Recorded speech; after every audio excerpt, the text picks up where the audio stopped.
நான் கட்சி தொடங்கிய போது ஓட்டு ஒன்று போடுங்க, ₹1 நோட்டு ஒன்றும் கொடுங்கன்னு கேட்டேன். ₹1 நோட்டு ஒன்றும் கொடுங்க, ஒரு ஓட்டும் போடுங்கன்னு கேட்டேன். மக்கள் அப்படியே செய்தார்கள்.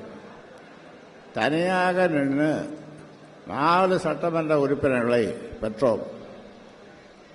இப்பொழுது கூட்டணியிலே வெறும் 5 சட்டமன்ற உறுப்பினர்கள். அதற்கு காரணம் இவனுடைய செயல்தான், தேர்வுதான், தலையெழுதான். ஆக இனி அது நடக்காது. அதனால் என்னுடைய இந்த உரிமையை நான் விட்டுக் கொடுக்க முடியாது. என்னுடைய உழைப்பை இனி யாரும் திருட முடியாது. கூட்டத்தை இது கூட்டமாக இது இந்த மாதிரி கூட்டத்தை யாராவது கூட்ட முடியுமா? நீ கூட்டுவ, ஒரு 25 லட்சம் முதல்ல கொடுத்து அனுப்புவ. அது 25 லட்சத்தை எல்லாருக்கும் இறைப்பானுங்க. அது ஒரு கூட்டம். இப்படி ஒரு கூட்டத்தை தான் உன்னால் கூட்ட முடியும். இந்த கூட்டம் இது கூட்டமாக வரும்போது பார்த்தோமே, வெள்ளம் போல் தமிழர் கூட்டம் என்று.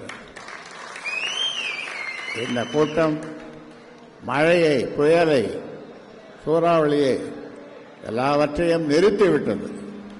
இப்போ பாருங்க, வெயில் காயுது, எல்லாவற்றையும் நிறுத்திவிட்டது. இடி என்ன, புயல் என்ன, மழை என்ன, எல்லாம் எங்களுக்கு எது நடந்தாலும் நாங்கள் ஐயாவை பார்ப்போம், ஐயா பேச்சை கேட்போம். ஐயா தான் எங்களுக்கு எல்லாம். ஐயா உண்மையை தவிர பொய் சொல்ல மாட்டார். அவருக்கு பொய் பேச வராது.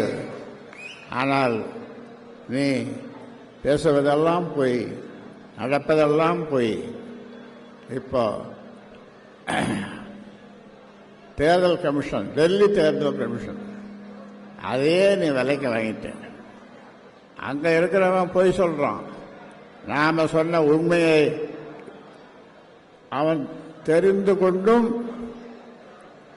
அதற்கான பதிலை அவனால் கொடுக்க முடியவில்லை.